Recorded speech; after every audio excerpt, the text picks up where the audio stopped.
Good morning student. I hope कि आप सभी बहुत अच्छे होंगे। आज का जो टॉपिक है डिस्कशन का या आज का जो टॉपिक है लेक्चर का वो है ग्रुप। ग्रुप मतलब समूह होता है। तो समूह के बारे में जो हमें पढ़ना है हमारे सिलेबस में है सोशल साइकोलॉजी के, वो है कि ग्रुप का अर्थ क्या होता है, यानी समूह का अर्थ क्या होता है और साथ ही साथ समूह के प्रकार क्या होते हैं। तो आइए अब हम जानने की कोशिश करते हैं मीनिंग ऑफ ग्रुप, यानी ग्रुप का अर्थ क्या है। ग्रुप समूह एक ऐसा शब्द है जिससे हम सभी परिचित होते हैं। जहां पे दो या दो से अधिक व्यक्ति मिलते हैं उसको हम समूह का नाम देते हैं। लेकिन वास्तव में ग्रुप को डिफाइन करते हुए हम ये कहते हैं कि two or more individuals interacting with each other in order to accomplish a common goal, यानी एक समान लक्ष्य की प्राप्ति के लिए जब दो या दो से अधिक व्यक्ति एक दूसरे से के संपर्क में आते हैं तो उसे हम ग्रुप की संज्ञा दी जाती है। यस, ग्रुप कहते हैं हम उन्हें। यानी ग्रुप के अंतर्गत दो व्यक्ति या दो से अधिक व्यक्ति एक दूसरे के साथ मेल जोल बढ़ाते हैं, एक दूसरे से संपर्क स्थापित करते हैं, व्यवहार करते हैं, जिसका लक्ष्य होता है एक कॉमन गोल को अचीव करना। डेफिनेशन जो है ग्रुप की है या ग्रुप को डिफाइन करते समय कहा जा सकता है कि एक समूह को दो या दो से अधिक व्यक्तियों की एक संगठित व्यवस्था के रूप में परिभाषित किया जा सकता है, जो एक दूसरे से अंतःक्रिया करते हैं, परस्पर निर्भर रहते हैं, जिनके पास एक जैसी अभिप्रेरणाएं होती हैं, सदस्यों के बीच भूमिका संबंधों का एक सेट होता है और सदस्यों के व्यवहार को नियंत्रित करने वाले मानक होते हैं। ये जो परिभाषा है वो NCERT के द्वारा दी गई है, यानी national council of educational and research technology के द्वारा ये परिभाषाएं दी गई थी। इसके अनुसार जो होता है कि एक समूह उसे कहा जाता है जहां पे दो या दो से अधिक व्यक्ति होते हैं, वो एक ग्रुप के सदस्य होते हैं और इस ग्रुप का कोई ना कोई लक्ष्य होता है। उस लक्ष्य की प्राप्ति के लिए वो एक दूसरे से बातचीत करते हैं, एक दूसरे का सहयोग करते हैं और कार्य करते हैं। सॉरी। और साथ ही साथ इन सबके ग्रुप में जितने मेंबर्स होते हैं यानी जितने व्यक्ति होते हैं उन सबका जो मोटिव होता है वो एक ही होता है। और उन वो जो सदस्य होते हैं किसी न किसी भूमिका में होते हैं। तो समूह के लिए ये आवश्यक है कि उसमें दो या दो से अधिक व्यक्ति रहें। दूसरी चीज आवश्यक है कि उस समूह का कोई ना कोई एक लक्ष्य होता है। समूह के सदस्य आपस में एक दूसरे से घुलते हैं, मिलते हैं और एक दूसरे पर डिपेंड भी रहते हैं। तो ये परिभाषाएं आपको याद करनी पड़ेगी। एक ही परिभाषा मैंने लिखा है तो ये ग्रुप की डेफिनेशन आप याद कर लीजिए। आइए चलते हैं इस डेफिनेशन के बेसिस पे या समूह के परिभाषा के आधार पे समूह में निम्नलिखित विशेषताएं पाई जाती हैं, यानी कि कुछ कैरेक्टरिस्टिक्स होते हैं ग्रुप के। जैसे पहला है सदस्यता। सदस्यता का अर्थ होता है मेंबरशिप। अगर आप किसी ग्रुप के सदस्य हैं तो आप में मेंबरशिप होती है। फॉर एग्जाम्पल मान लीजिए कि आप एक कॉलेज में पढ़ाई करते हो, तो उस कॉलेज में जब पढ़ाई करते हो तो क्या होता है, आप सभी उस कॉलेज के एक तरीके से मेंबर होते हैं। आपका आई कार्ड होता है बाकायदा और आप सभी का एक कॉमन लक्ष्य होता है कि हमें ग्रेजुएशन पास करना है और अच्छे से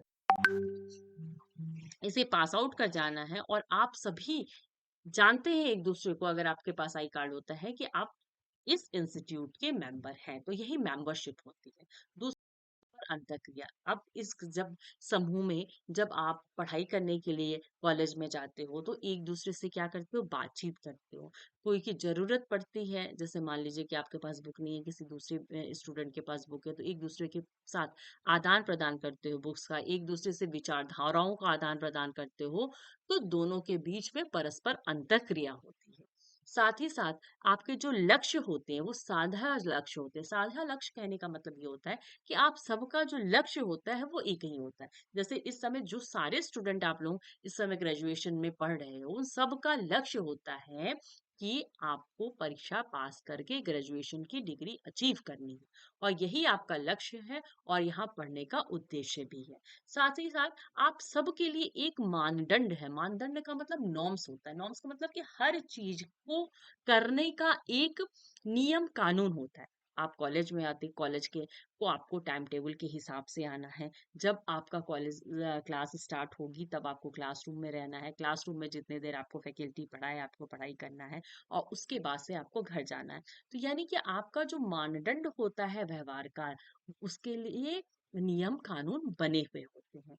फिफ्थ इसकी कैरेक्टरिस्टिक्स है या फिफ्थ इसका जो विशेषताएं होती है समूह की, वो है अंतर निर्भरता। हम लोग एक दूसरे पे निर्भर हैं। कई बार ऐसा होता है कि हमें किसी चीज की जरूरत होती है तो सामने वाला स्टूडेंट हमें देता है, या हमारा क्लासमेट या हमारा फ्रेंड हमें देता है, और फिर उसे किसी चीज की जरूरत होती है तो वो हमें देता है। तो ये अंतर निर्भरता है, एक दूसरे के ऊपर इंटर डिपेंडेंसी है। और संयुक्त सहचार, सहचार कहने का मतलब एसोसिएशन से होता है। एसोसिएशन मतलब दोनों के बीच में एक रिलेशनशिप पाया जाता है। पॉजिटिव भी हो सकता है, निगेटिव भी होता है, लेकिन ज्यादातर इस मामले में एक पॉजिटिव रिलेशनशिप होता है। तो ये छह जो है समूह की विशेषताएं होती हैं। तो प्रश्न पूछा जा सकता है कि समूह क्या है और समूह की विशेषताएं क्या है। तो ये जो टॉपिक है वो दिया है, आपको टॉपिक लिख कर उसके अंदर थोड़ा सा डिटेल लिखना पड़ेगा। जैसे समूह क्या होता है, जो सबसे पहले हमने बताया कि two or more individual interacting with each other in order to accomplish a common goal, यानी सामान्य लक्ष्य की प्राप्ति के लिए हम जब एक दूसरे से इंटरेक्ट करते हैं तो उसको समूह की संज्ञा दी जाती है। और समूह में क्या होता है, दो या दो से अधिक व्यक्ति एक साथ रहते हैं। आपको एक डेफिनेशन एनसीईआरटी की दी गई है, उसे आपको याद करना है। साथ ही साथ परिभाषाओं के आधार पे आप लिख सकते हो कि इसकी कुछ विशेषताएं होती है, जिसमें पहली है सदस्यता, दूसरा परस्पर अंतःक्रिया, तीसरा साझा लक्ष्य और उद्देश्य। साझा का मतलब होता है संयुक्त, एक तरीके से सबका साझा मापदंड मानदंड, अंतर्निर्भरता और संयुक्त सहचार। सदस्यता का मतलब मेंबरशिप से होता है। परस्पर अंतःक्रिया का मतलब रेसिप्रोकल इंटरेक्शन से होता है। साझा लक्ष्य मतलब एक कॉमन गोल होता है, एक कॉमन एम होता है। आपके व्यवहार का एक नॉर्म्स रेगुलेशन, रूल्स रेगुलेशन होता है। इंटरडिपेंडेंसी होती है ग्रुप में, यानी एक दूसरे पे आप निर्भर करते हैं। और संयुक्त सहचार्य का मतलब होता है एक ज्वाइंट एसोसिएशन, आपके बीच में एक सहचार पाया जाता है। अब समूह के प्रकार, समूह को अलग अलग प्रकार से मनोवैज्ञानिक ने, समाजशास्त्रियों ने बांटा है, लेकिन हमको मोटा मोटी जो प्रकार होता है उसी पे फोकस करेंगे। तो समूह को हम मुख्यतः तीन प्रकार में बांट सकते हैं, या तीन आधार पे समूह को बांटा गया है। पहला जो समूह का प्रकार है वो प्राथमिक समूह तथा द्वितीयक समूह है। दूसरा समूह का प्रकार है औपचारिक समूह एवं अनौपचारिक समूह। तीसरा प्रकार है अंतः समूह और बाहरी समूह। अब हम लोग पढ़ते हैं प्राथमिक समूह क्या होता है।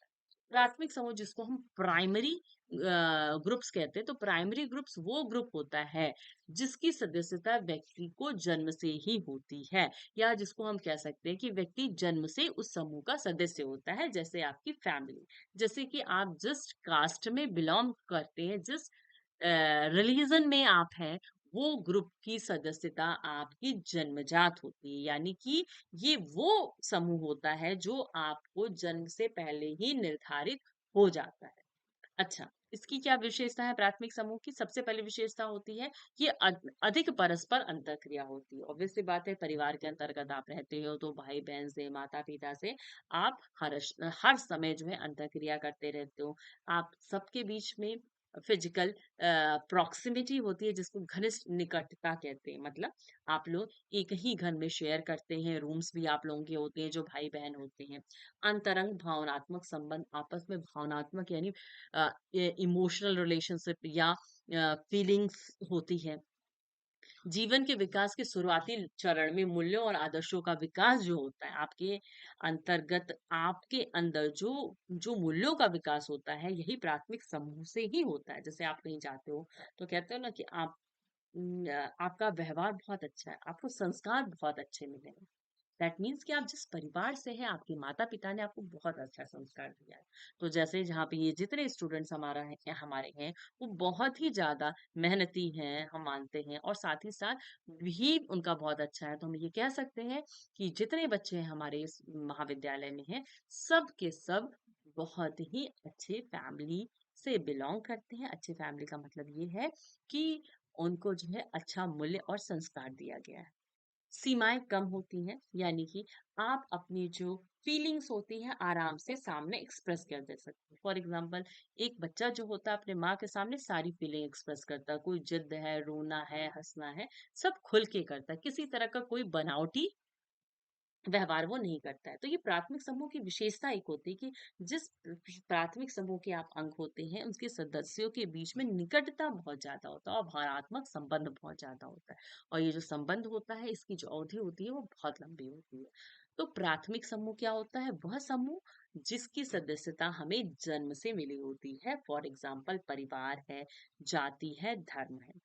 अब नेक्स्ट जो समूह का प्रकार है, वो है आपका द्वैत्विक समूह। द्वैत्विक समूह वह समूह होता है जिसमें व्यक्ति अपनी इच्छा से जुड़ता है। जैसे आप किसी राजनीतिक दल का हिस्सा हो जाइए, किसी स्कूल के सदस्य हो जाइए। तो ये जो है व्यक्ति अपनी इच्छा से, आप ये कॉलेज या स्कूल चूज करते हो या आपके माता पिता चूज करते हैं, तो आप इच्छा से जोड़ते हो। ये जन्म से नहीं होता। इसमें क्या होता है कि अंतःक्रिया एक लिमिटेड टाइम के लिए होती है। जैसे फॉर एग्जाम्पल, आप स्कूल जाते हो तो 4 से 5 घंटा, 6 घंटा मैक्सिमम आप रहते हो। तो जितनी निकटता या जितना समय आप परिवार के साथ व्यतीत करते हो, उतना समय आप उसके साथ व्यतीत नहीं करते हो। आपके जो संबंध होते हैं वो औपचारिक व अंतर व्यक्तित्व होते हैं, यानी आपका फॉर्मल रिलेशनशिप होता है, किसी तरह का कोई रिलेशनशिप नहीं होता है। तो इसको हम द्वितीयक समूह कहते हैं।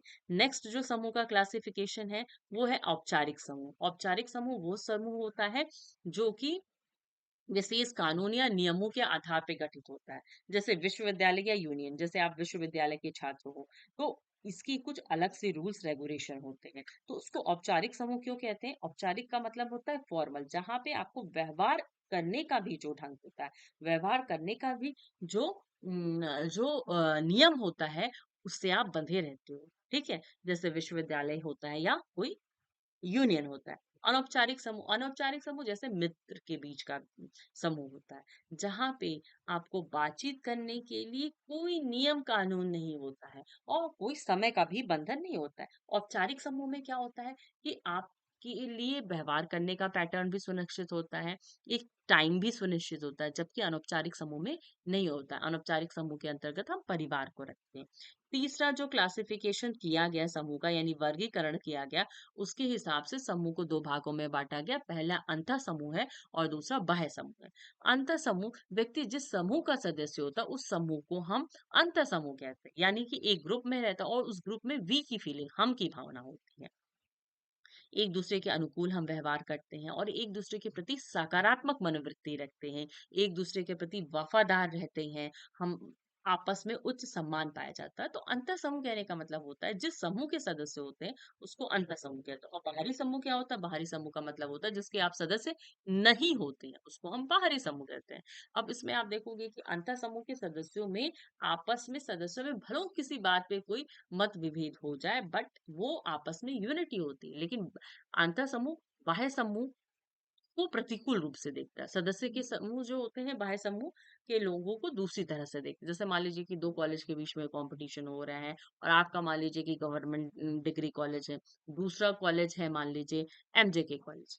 तो इसमें क्या होगा कि आपके लिए अंतर समूह क्या हो गया? Government degree college. इस समूह के जितने सदस्य हो गए, अंतर समूह हो गया गवर्नमेंट डिग्री कॉलेज, और बाह्य समूह क्या हो गया? MJK college. अब क्या होगा कि जब आप किसी कंपटीशन में जाते हो तो अपने समूह के सदस्यों का बराबर ध्यान रखते हो, उसके प्रति सकारात्मक मनोवृत्ति रखते हो, उसके प्रति बाहरी समूह जो कि एमजेके कॉलेज, उसके प्रति एक तरह का प्रतिकूल और नकारात्मक आप उसके प्रति अभिवृत्ति रखते हो, क्योंकि वो बाह्य समूह है। और अंतर समूह का मतलब हम जिस समूह से बिलोंग करते हैं। तो ये समूह का 3 क्लासिफिकेशन है जो कि मैंने आपको बताया, और मोटे रूप से हम समूह को इतने ही प्रकार में बांटते हैं।